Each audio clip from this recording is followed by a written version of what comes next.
Thank you for subscribing. Don't forget to hit like on this video if the story grabs you. Let's begin.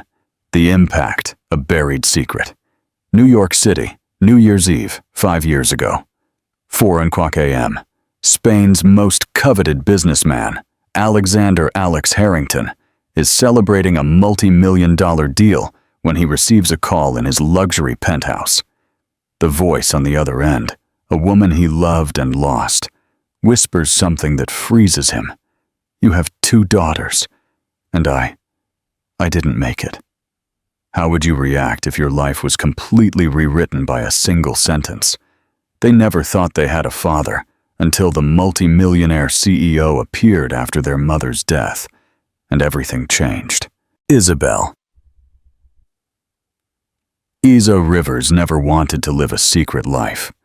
But 5 years ago, when she discovered she was pregnant, she made a decision she believed was right for herself and for the twins growing inside her. She left everything behind: the fast-paced life of Boston, the lingering memory of the man she loved, and the fear that if he found out, he would try to control her world, just as his family tried to control his. She moved to a quiet coastal town called Coral Bay, a place so small it didn't even have a hospital. Only a clinic with 1 doctor and 2 nurses who knew her by name. She changed her phone number, her apartment, even her last name. She didn't do it out of spite. She did it out of panic, that if Alexander Harrington ever discovered he had daughters, his powerful family would come for them. Worse, convince him to take them away. Life in Coral Bay was simple, but not easy. Isabel worked 2 part-time jobs, mornings at the local bookstore and nights cleaning rooms at a family-run seaside inn. She barely made enough for rent and food, but somehow she always managed to keep everything in order for her girls. Eleanor and Sophia were the light of her life, identical in looks, both with wavy dark hair and their father's bright blue eyes, but so different in personality. Eleanor was the quiet one, always observing, drawing, asking questions beyond her age. Sophia was the storm, loud, affectionate, full of a wild energy that turned any room into a playground. Isabel never told them about Alexander. When they asked where their daddy was, she would say he wasn't ready to be a father and that it wasn't their fault. The answer always left a sadness in their eyes that Isabel could never quite erase. But how could she tell them the truth? That their father was a billionaire who had once loved her, but was too wrapped up in judgment, expectations, and pride to understand what their life had become? Still, there were nights she missed him so much it hurt to breathe. She would sit on the sofa after the girls fell asleep, look at old photos buried in her phone, and wonder what would have happened if she had told him. Maybe he would have stepped up. Maybe he would have loved them. Or maybe, as she feared, his mother, the elegant and ruthless Ms. Carmen Harrington, would have buried her in court and taken the girls without hesitation. One cold fall afternoon, Isabel felt unusually tired. She picked the girls up from daycare, made them dinner, and helped them into their pajamas. They wanted to read a new book before bed, but she felt dizzy, the room slightly spinning.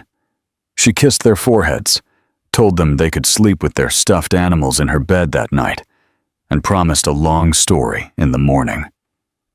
She lay down just for a moment. That moment became forever. In the early hours of the morning, neighbors called emergency services when they saw the twins tapping on doors in their pajamas, barefoot and crying. Isabel never woke up. An undiagnosed heart condition had quietly taken her in the night. At 31, her life had ended. Eleanor and Sophia, too young to grasp the permanence of death, kept asking police officers when their mommy would wake up, with no nearby relatives registered and no information on the girl's father. The town council placed them temporarily into the foster system. They were frightened, confused, and refused to be separated, even for medical checkups. Social workers searched their apartment and discovered a locked box at the back of a closet containing a notarized letter labeled for delivery only in case of my death. Inside was a name and an address no one in the town recognized. Alexander Harrington, New York City. Billionaire. CEO. Father. The truth in a stained letter. The courier placed the envelope on Alexander Harrington's marble desk late one Wednesday afternoon, amidst quarterly reports, investor updates, and a steaming mug of black coffee he had barely touched. The name in the corner of the envelope meant nothing to him at first. Isabel Rivers.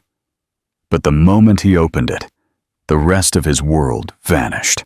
The paper was slightly yellowed at the edges, handwritten in ink that had bled slightly, as if the writer's hands had trembled or tears had fallen onto the page. He read the first sentence 3 times before the meaning truly sank in. If you are reading this, Alex, it means I am gone. His breath hitched as he scanned the next lines, which unraveled the secret she had kept for 5 years. She wrote of his daughters, twins named Eleanor and Sophia, of how much they looked like him, how they had his eyes. She wrote of why she had kept them from him, her fears of his family, her fear of becoming a pawn in his elite world, her fear that love wouldn't be enough to protect their children from the machine that controlled his life. She ended the letter with an address, a desperate plea that if he could find it in himself to care for them, to forgive her, that he would find them and keep them safe. Alexander didn't move for a long time after finishing the letter. He leaned back in his leather chair, the blinds closed against the New York night skyline, and pressed his palms against his face. His whole body vibrated with disbelief, with fury, with grief, with guilt. He remembered Isabella as a photograph left in the rain, faded at the edges, impossible to forget. They had been together briefly, but intensely, years ago, when she worked on a medical research team his company had funded. She was smart, stubborn, and unwilling to play politics. They had forged a bond over long nights of data and a passion that burned fast and bright. Then she disappeared. He had assumed she had moved on, left the industry.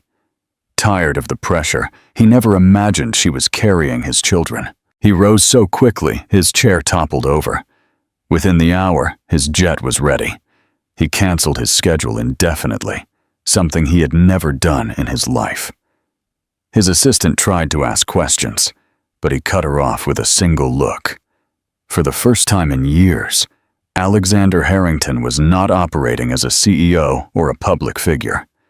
He was operating as a man who had just discovered he had 2 daughters he never knew, and that their mother had died without him ever knowing the truth. Interactive question. If you were Alexander, would your first reaction be rage at the secret or pain at the loss? Leave your comment below. He arrived in Coral Bay the next morning under gray skies and a sea wind. The town looked like a faded postcard. Quiet streets, small cafes, people watching newcomers with polite suspicion. He went straight to the local family services office, his heart hammering in his chest like a drum. They were cautious, as they should have been. He had no proof yet. But when he showed the letter and his ID, and when he offered to submit to immediate DNA testing, things moved faster. While he waited for approval, he learned more about the girls than he ever expected. The social worker, a tired but kind woman named Denise, told him the girls had been inconsolable for days. They wouldn't eat unless they were together. They barely spoke. They asked for their mother constantly and refused to believe she wouldn't come back. Denise showed him a photo. 2 small girls with long, dark curls and wide, scared blue eyes that stopped Alexander's heart. "They aren't ready for strangers," Denise warned. "You need to go slow." But Alexander could not breathe until he saw them. When he was finally allowed into the visiting room, the sight almost brought him to his knees. Eleanor and Sophia were huddled on a small sofa, identical in their fear and silence, gripping each other's hands tightly. Their faces were pale, their eyes red-rimmed from too many tears. They didn't look at him. They didn't recognize him. Why would they? He sat across from them, careful not to move too fast, his voice low and soft. "Hello," he said, unsure of what else to say to the children he never knew he had. "My name is Alexander." The girls looked at each other first, then at him, weary and still. Neither spoke. Alexander swallowed the knot in his throat and reached into his coat pocket. He pulled out a small teddy bear, one that had been on his office shelf for years, a strange relic from a trade show, which he had always kept without knowing why. He placed it gently on the table. Sophia finally moved, her small hand reaching out to grasp the bear. Eleanor leaned into her sister's shoulder and whispered something only they could hear. Alexander felt the sting behind his eyes and blinked rapidly. He didn't expect a miracle. He didn't expect them to hug him or call him daddy or trust him with their hearts overnight. But he was there, and he wasn't going anywhere. As the visit ended and a social worker ushered the girls back to their temporary room, Alexander stood in the hallway, his hands trembling. He realized that in a matter of hours, his entire identity had shifted. He was no longer just a CEO. He was a father, and he would spend the rest of his life trying to earn that title from the daughters who didn't yet know what he meant to them or what they meant to him. The family puzzle. The next few days felt painfully slow and overwhelmingly fast for Alexander. While the DNA results were processed, he remained in Coral Bay, renting a modest house near the edge of town, far from the polished steel and luxury of his world in New York. He didn't tell anyone where he was, not his assistant, not the board, not the press. For the first time in years, his name wasn't followed by headlines or expectations. He was simply a man trying to find a way into the lives of two little girls who had just lost everything. He visited the girls again the following afternoon. This time, they didn't look away when he walked in. They were still silent, still clinging to each other like mirrors, trying to survive in a world that no longer made sense. But Sophia reached for the teddy bear on the table before saying a word. Alexander smiled softly, not getting too close, and knelt beside the table to be at their level. He brought coloring books, crayons, and 2 chocolate chip muffins from the local bakery, the kind he remembered Isabel loving.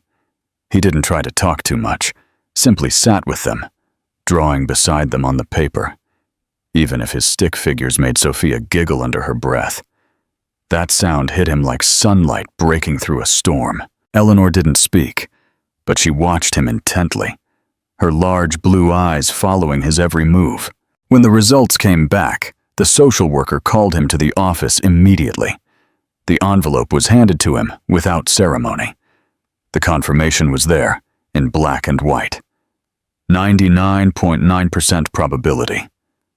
Alexander Harrington was the biological father of Eleanor and Sophia Rivers. He stared at the paper for a long time, not because he doubted, but because the reality of it shook something in him he hadn't expected. It wasn't just official anymore. It was real. It was no longer a letter or a theory. They were his daughters. But that didn't mean he could simply take them home. The court required a custody hearing. Alexander had to prove he could care for them emotionally and physically, that he could provide a stable environment. Despite his wealth and power, the process was rigorous. His past was examined, his bachelor lifestyle, his long work hours, the absence of any parental history. Lawyers suggested he appoint a guardian, perhaps hire a live-in nanny. But Alexander refused. He was adamant that he would not outsource his fatherhood. He had already lost 5 years. He wouldn't lose another minute. Meanwhile, visits with the girls became a daily routine. They started expecting him. Sophia ran to the center's window when she saw his car. Eleanor still kept her distance, but she no longer hid behind her sister. They did puzzles, played with blocks, and once even convinced him to try peanut butter and jelly sandwiches with marshmallows, something Isabella used to do when they had a rainy day celebration, as the girls called it. When he asked them what that meant, Sophia said, "It's when you smile, even though the sky is crying." The words were simple, but they cut deep. Each night he returned to the rented house, overwhelmed and vulnerable. He stayed up thinking about Isabella, what it took to raise 2 children alone, how many nights she cried silently, how much courage it must have taken to keep them safe and love them without support. He read the letter she left him over and over until he knew every curve of her handwriting. He talked to her in the quiet, as if she could still hear him, telling her he would do better now, that he would protect them, that he was sorry for everything. The day of the hearing arrived quickly.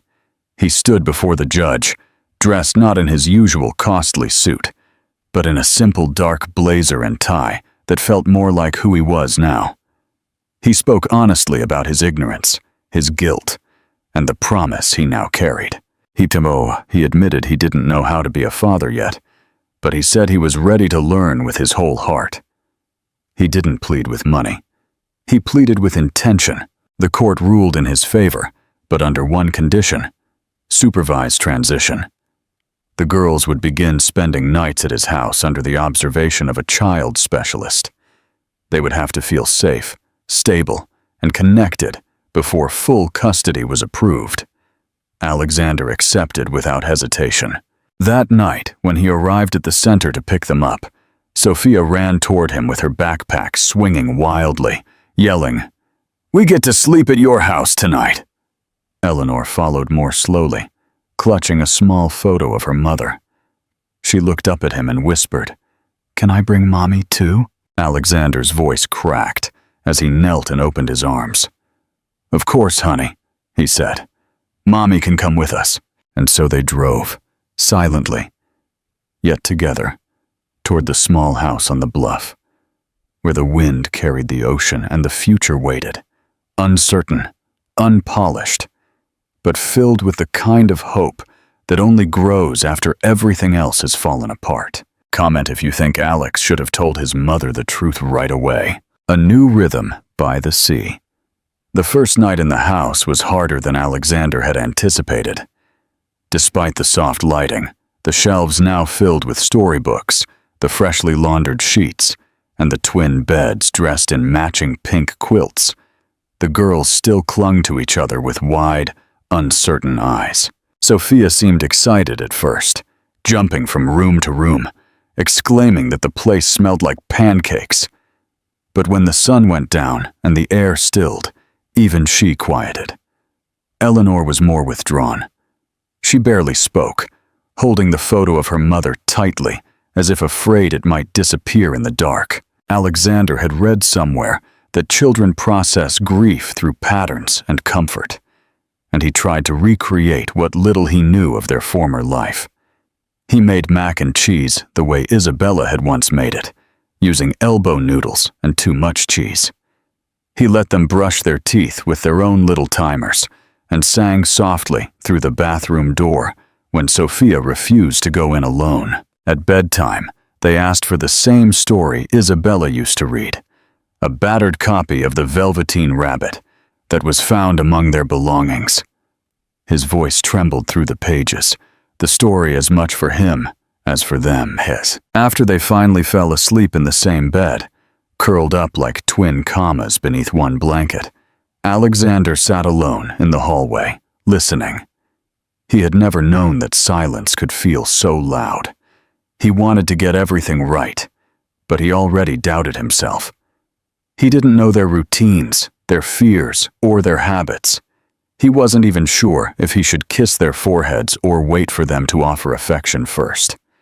He looked at his hands, once capable of closing multi-million-dollar deals without flinching, now trembling because he couldn't tell if his daughters had eaten enough dinner. The next morning brought some relief. The girls woke up early, and Sophia immediately asked for pancakes. Eleanor lagged behind her, rubbing her eyes, but following her lead.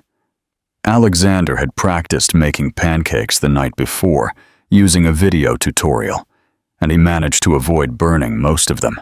The girls sat at the counter in pajamas, legs dangling, syrup dripping from their forks. It was the first time he had heard them laugh together since they had arrived. It was a sound he wanted to bottle and save forever. They spent the day exploring the backyard.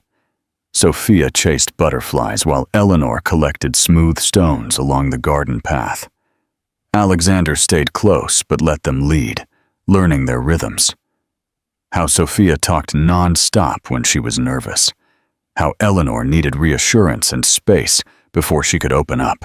When they came upon an old hammock, Alexander lifted both girls into it and sat beside them as they slowly swayed under the open sky. Sophia fell asleep mid-sentence, a hand on his shoulder. Eleanor didn't sleep, but she leaned into his side and whispered, "Mommy used to do this with us." Alexander nodded, unable to speak, and put his arm gently around her. That night, when the social worker came for the check-in, she found the girls playing in the living room, while Alexander tried to braid Sophia's hair, his fingers clumsy and slow. Eleanor was arranging storybooks by color, and Sophia was giving him strict instructions like a tiny general. The worker smiled. "They seem safe here," she said quietly. Alexander didn't respond. He didn't want to say too much and ruin the fragile thing they were building. Later, after the girls fell asleep again, this time in their own beds, though still within arm's reach, he sat by the fireplace reading Isabella's letter again. It was worn now, wrinkled and fingerprinted. She had written about their favorite songs, their silly phrases, the way Sophia said "strawberry babies" instead of "strawberries." She had begged him not to be angry, to forgive her, and to love them, even if he couldn't love her anymore. He ran his hand over the words slowly, then folded the letter back into its envelope and placed it in a box beside their storybooks. In the days that followed, the house transformed. It became a place of crayons on the walls, tiny shoes by the door, and spilled cereal on the floor. Alexander traded conference calls for nap schedules and board meetings for ballet cartoons. Every mistake he made, putting Sophia's shirt on backward, accidentally giving Eleanor 2 left socks, was met not with judgment, but with hesitant giggles that slowly warmed. And then, one afternoon, Eleanor called out to him after the lights were off. "Daddy," she said in the darkness. He stopped in the hallway, his heart catching in his chest. "Yes, honey," he replied. There was a pause. "Can you sing that story again?" It didn't matter that he couldn't sing well, or that he forgot half the lyrics. What mattered was that she asked. What mattered was that he was there. And just like that, the house stopped feeling like a guest house and started feeling like a home. Don't forget to subscribe to the channel if you're enjoying the story's development. The price of motherhood. The following weeks unfolded with a rhythm as exhausting as it was extraordinary. The small steps of transition turned into full-day stays, and soon after, the court granted him temporary custody with an assigned in-home child specialist to monitor. But despite everything, there were setbacks. Eleanor had frequent nightmares that left her screaming in the middle of the night, drenched in sweat, gasping for her mother. Alexander had to rock her until her sobs turned into sniffles, and then sleep. Sophia, on the other hand, was prone to angry outbursts. One afternoon, when Alexander said she couldn't have a second ice cream cone before dinner, she screamed and threw it across the room. "I'm mad because Mommy isn't here," she finally whispered. It was the first time she had said those words. He didn't respond immediately. Instead, he sat with her for a long time and said quietly, "I know, I miss her too." As he got to know them, Alexander realized how much of Isabella lived in them.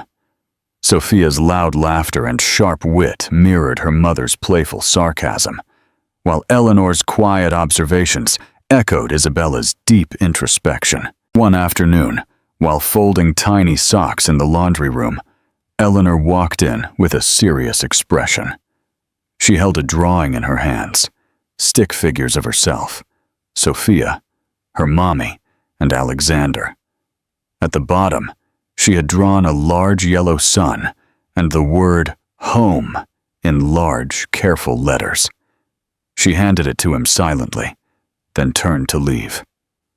But in the doorway, she stopped and said almost shyly, "Mommy would like you." Alexander felt his throat close up. He nodded slowly, blinking hard. "I hope so," he whispered once she left. Finally, the news broke. In a town as small as Coral Bay, secrets didn't last forever, especially when they involved a millionaire CEO suddenly becoming a full-time father to 5-year-old twins. The local press picked up the story, and soon, the national media followed. Then came the call he had feared. His mother, Ms. Carmen. She hadn't spoken to him since she learned of the girls. Now, with the media storm brewing, she reached out. She wanted to visit. When she arrived, dressed in immaculate white, Eleanor and Sophia were outside playing. His mother had brought gifts, of course. Too expensive, too impersonal. A tablet for each. Sophia tilted her head and asked, "Why did you bring us these things?" His mother smiled tensely, kneeling awkwardly in her heels. "Because I'm your grandmother." The word hung in the air, unfamiliar and cold. Inside, his mother wasted no time. She asked him if he really planned to raise them here, in this shack, as she called it. She questioned his stability, his future, his impact on his reputation. Alexander didn't raise his voice.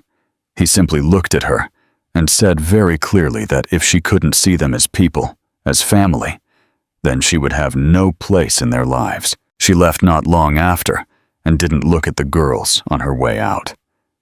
That night, Alexander told the girls that sometimes family doesn't look like you expect. That sometimes the people who are supposed to love you don't know how. Eleanor looked up and said, "Like when Mommy used to cry when no one called her." Alexander nodded slowly and hugged her. Hit like on the video if you think Alex made the right decision about his mother. Belonging earned, arrived slowly in Coral Bay. Alexander had started volunteering at the school, reading storybooks. The first time he did, Sophia smiled as if her daddy were a superhero. And Eleanor, shyly, whispered to her teacher, "That's my daddy." One weekend, Alexander took the girls to a nature preserve. On the drive home, the girls slept tangled in their seatbelts, and Alexander looked at them in the rearview mirror, surprised at how natural everything felt now. They were no longer just the girls he had missed. They were the girls he knew.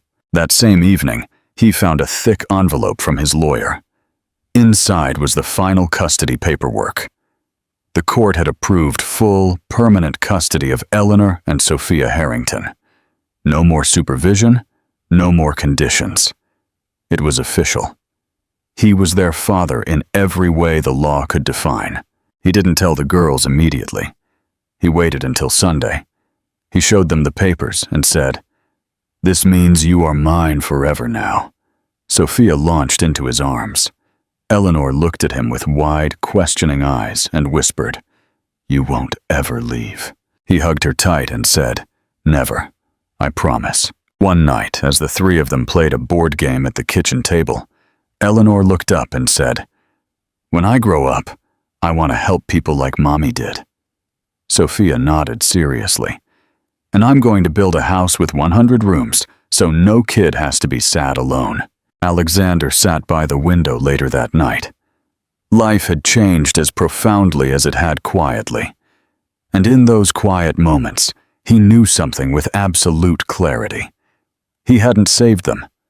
They had saved him. An expanded future. 6 months passed since Alexander received permanent custody. The routine of Coral Bay, with its coastal tranquility, had become their anchor. but he knew it wasn't sustainable long term. His responsibilities in New York called, and the girls, though happy, needed the stability of a school with more resources and proximity to his work. The thought of moving back to the heart of the city terrified him. Not for him, but for them. Alexander's bachelor apartment in the exclusive Upper East Side was not a family home. It was a minimalist museum of polished steel and glass, and the memory of the press that had chased the story was a ghost that still lingered. He decided to meet the challenge head-on. He wouldn't move back to the penthouse. He bought an old house on the quiet outskirts of Greenwich, Connecticut, a place with a large yard, old trees, and room to run and shout. He took 3 more months of leave and personally oversaw the renovation. He painted one room bright pink for Sophia, the former sitting room, and another soft green with a reading nook for Eleanor. He converted the old library into a playroom with a giant chalkboard. When they moved, the change was a shock. The sirens, the traffic, the lack of salty air. The girls retreated. Sophia, who had been the first to open up, became quiet and clingy. Eleanor retreated entirely into her drawings, sketching small, solitary figures. One afternoon, Sophia refused to come out from under the bed. When Alexander lay down on the cold floor beside her, she whispered, "It's too loud here, Daddy. Can we go back to Mommy?" Alexander's heart clenched. He knew go back to Mommy meant Coral Bay, the last place they felt safe. Interactive question. Do you think Alexander should have sold the Coral Bay house or kept it as an emotional refuge for the girls? He didn't promise to go back because he knew he couldn't. Instead, he promised to bring Coral Bay to Greenwich. He started with the small things. He found a bakery that made identical muffins. He bought a recording of ocean sounds and played it on loop at bedtime. Most importantly, instead of forcing them to fit into his former world, he adjusted his. He started working from home 4 days a week, using the former sunroom as his office, often with a twin drawing at his feet. His conference calls were interrupted by giggles or requests for juice. His board partners complained. The press called him the softened CEO. He ignored it. For the first time, the judgments of the Madrid elite held no weight. His only measure of success was the light in his daughter's eyes. Isabella's silent legacy one evening, Eleanor walked into Alexander's study with an old book. It was a scrapbook Isabella had started and abandoned. It was filled with newspaper clippings about Isabella's research work, about the medical advances she had helped fund with Alex's company, and a couple of photos of her standing with her team. She was smart, Eleanor whispered, stroking the photo of her mother in a lab coat. She helped people, didn't she? Alexander realized something profound. He had always seen Isabella's secret as an act of fear. But Isabella had been a hero. She had not only saved his daughters, but she had invested her time in something meaningful. The next day, Alexander did something he never thought possible. He announced a complete restructuring in his charitable foundation, rebranding it the Rivers Harrington Foundation in Isabella's honor. The goal: to fund rural child health research, ensuring no child in a small town like Coral Bay died from undiagnosed conditions. "Your mother wanted to make the world better," he told Eleanor that night, "and we are going to make sure the world remembers her heart." This action, more than the money or the custody, brought closure. Alexander was not just repairing his past with Isabella, but he was ensuring her legacy of love and courage extended into the girls' future. The Harrington family was not just wealthy. It now had a purpose, a birthday and a promise. The day of their 6th birthday arrived. It was the first time they celebrated a birthday without Isabella. Alexander threw a simple party in the yard of their new Greenwich home, complete with a piñata and only a few friends from school. The girls were radiant. As they got ready to blow out the candles, Sophia walked up to her father and handed him a drawing. It was a portrait of him and the twins, with large, uneven hearts. At the bottom, there was a handwritten phrase by Eleanor. "Our home is where you are." Alexander, overwhelmed with emotion, dropped to his knees. "Eleanor and Sophia," he said, his voice barely a whisper. "Your mother gave you life. She gave me a secret. And you gave me a purpose. I'm never going to stop working to be the daddy you deserve, and we are never going to forget Mommy. Will you promise me something?" "Yes, Daddy," they said in unison. "Promise that no matter where we live, you will always find a reason to smile, even if the sky is crying. Okay?" "Okay," they shouted, and then launched themselves into his arms. As the three heads, the two with dark hair and his own, squeezed into a hug, Alexander felt peace for the first time in years. It wasn't the absence of pain, but the presence of an unbreakable connection.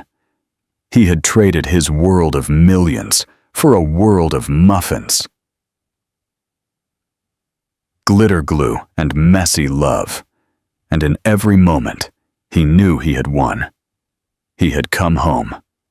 The impact of legacy. Final message.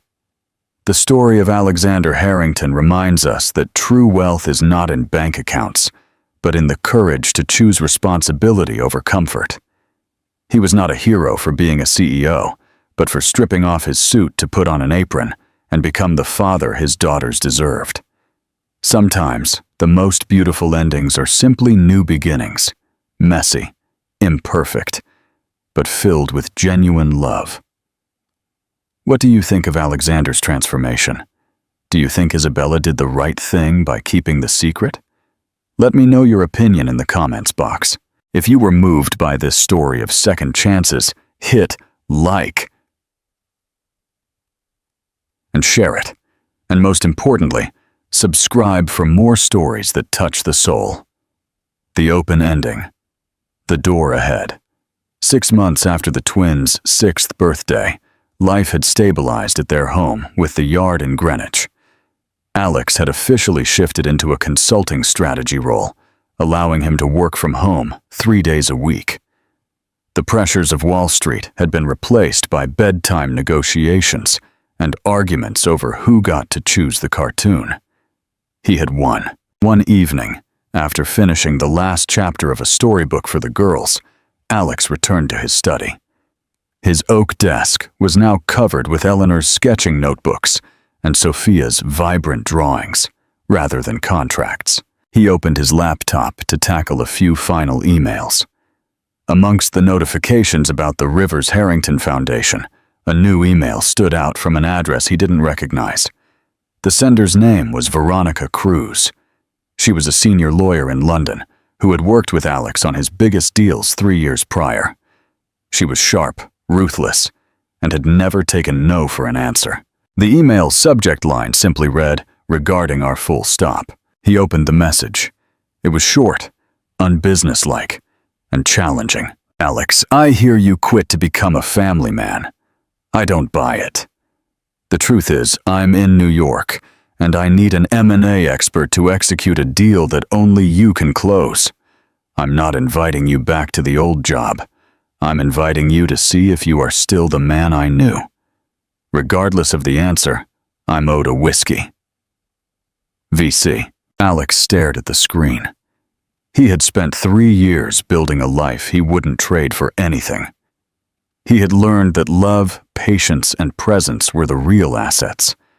But Veronica wasn't inviting him back to be CEO. She was inviting him to see if he was still the man who could make the cold, ruthless moves he once was. She was challenging his very new nature. He looked out the window. The lights of the New York City skyline twinkled in the distance, a reminder of the world of power and risk he had relinquished. Did he still crave it? Could he balance both? Be the father his daughters needed and the man Veronica challenged him to be? He clicked on the reply button. His finger hovered over the keyboard. Should he answer her as the loving father, the redeemed businessman, or the man still trying to figure out his own destiny? Could he step into the future without having to shut the door on the past ever again? If you were Alex, would you reply to Veronica Cruz by refusing and protecting your family life, or accept the challenge to prove he can bring balance to both worlds? Comment below now to decide Alex's future. The father's deal. Alex's finger hovered over the keyboard. He could have easily deleted the email and gone back to his leisurely consulting work. But Veronica's challenge, "Are you still the man I know?" hit a nerve. He wasn't the old man. But did that mean he had lost his edge? He typed a short reply, sending out a challenge of his own. "Veronica, I accept. But I'm not going back to 24/7 work. My terms, remote work, Greenwich. Strict hours, 9 a.m. to 4 p.m. I have a new commitment, and it comes first. If you need me, you'll have to learn to work on a dad's schedule." He hit send. The first call took place the next morning. Veronica appeared on the video screen, sharp as ever, from a high-rise office with the shimmering lights of London behind her. "I'm surprised you even replied, Harrington," she said, skipping all pleasantries. "I thought you were just a tea maker now." "I'm a strategist, Cruz, and I'm a father. The two roles are complementary," Alex replied calmly, his voice honed by hundreds of attempts to persuade Sophia to go to bed on time. The first week was chaotic. Veronica's world demanded 24/7 attention. She constantly sent messages at 7 a.m. and 5 p.m., outside Alex's agreed working hours. On Tuesday, in the middle of a critical video meeting with a notoriously tough and rigid Asian investment partner, a loud crash echoed. The door to Alex's office burst open. Sophia charged in, wearing a sparkling princess dress, holding a headless doll, her face crumpled in distress. "Daddy, Elsa is sick. Her hair is leaking," Sophia wailed, tugging at Alex's shirt. Veronica, along with the Asian partner, froze. The partner merely raised an eyebrow. Alex didn't panic. He smiled at Sophia, placed a hand on her shoulder, and said in a gentle but firm voice, "Princess, Daddy needs 5 minutes to finish this very important job. Can you help Miss Elsa by giving her a cup of warm water? I'll be right there to heal her." After Sophia scurried out of the room, Alex turned back to the screen. Veronica was smirking, ready to deliver a cutting remark. But Alex was faster. He didn't apologize. "Gentlemen," he said, his voice measured. "As I just demonstrated, in any complex system, whether it's managing a corporate crisis or managing a princess crisis, presence and calm are key. I no longer react to crises. I navigate them." He continued, using an analogy from a children's book he read to Eleanor last night about building castles on strong foundations to explain a complex M&A strategy. He linked long-term value to building a solid foundation, like a good family/business. The Asian partner, accustomed to aggression, was suddenly impressed by Alex's calm, grounded, and human perspective. Veronica was utterly stunned. The meeting concluded successfully. Tapping into the true self days later, the deal was successfully closed, exceeding expectations. Alex had used his patience, empathy, and long-term perspective, skills learned from fatherhood, to spot flaws that his old aggression couldn't see. Veronica called him privately. "I was wrong, Harrington," she conceded. "You didn't go soft. You became focused. You won because you're no longer afraid. I owe you a whiskey and an apology." "I'll accept both," Alex smiled. He hung up. He had proven what he needed to prove. He didn't need to be the cold CEO to succeed. He had become a good father, and that made him a better, stronger man in every aspect. He leaned back in his chair, feeling a deep sense of peace. He hadn't gone back to Wall Street, but he had reclaimed his self-assurance. He looked at the photo of Isabella on his desk, smiling. He had kept his promise. He had protected his daughters, and he had honored her legacy. Then he looked at his computer screen, where Veronica Cruz had just sent a new email titled, "Next time, take me to Coral Bay. I need a vacation." It was followed by a winking emoji. Alex didn't type a reply right away. He had found his destiny as a father. But now that he was truly himself, calm, strong, and ready, could he open himself up to another kind of connection, a new adventure for his heart? He smiled softly, then stood up. It was time to heal the injured Elsa doll. The open ending. Alex has proven he can master both worlds. Will he accept Veronica's invitation as a second chance for love? Or will he focus solely on his role as a father? Comment now so we can continue the story.